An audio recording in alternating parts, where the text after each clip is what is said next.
Bismillahirrahmanirrahim. Assalamualaikum warahmatullahi wabarakatuh. Kali ini saya akan membahas mengenai materi flokulasi dan deflokulasi. Istilah flokulasi dan deflokulasi yaitu peristiwa memisahnya fase terdisper atau zat padatnya dengan fase pendisper atau zat cairnya dalam rentang waktu yang berbeda.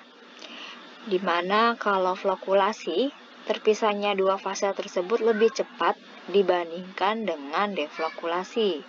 Namun, endapan dari flokulasi dapat didispersikan atau dapat dikocok sehingga dapat terdispersi kembali. Sedangkan endapan deflokulasi tidak dapat didispersikan karena telah terbentuk caking. Hal ini disebabkan karena ukuran partikel pada suspensi yang terdeflokulasinya sangat kecil sehingga membentuk ikatan antar partikel yang erat dan padat. Seperti dilihat pada gambar berikut ini. Sifat flokulasi yaitu partikelnya merupakan agregat yang bebas. Sedangkan deflokulasi, partikel suspensinya dalam keadaan terpisah satu dengan yang lainnya.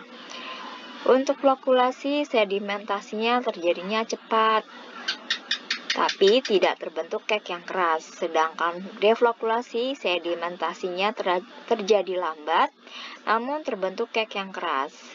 Untuk flokulasi, sedimen mudah terdispersi kembali seperti semula. Jadi tinggal dikocok, kemudian dapat terdispersi. Sedangkan deflokulasi, sedimennya sukar terdispersi karena terbentuk kek yang keras tadi.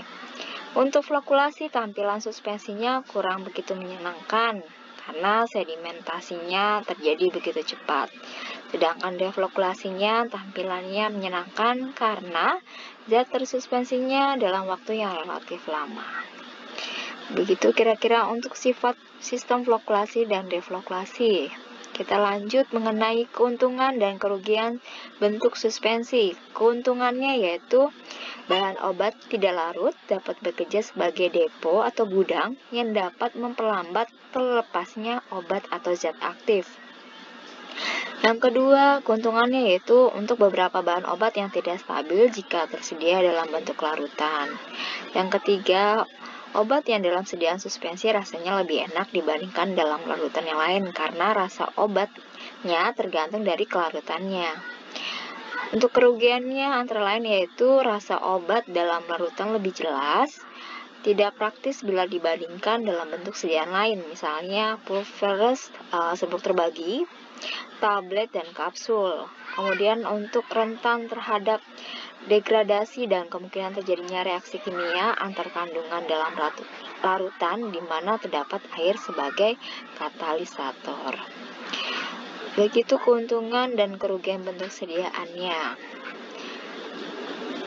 Terima kasih. Semoga ilmunya bermanfaat. Mohon maaf kalau ada kesalahan dan kekurangan. Assalamualaikum warahmatullahi wabarakatuh.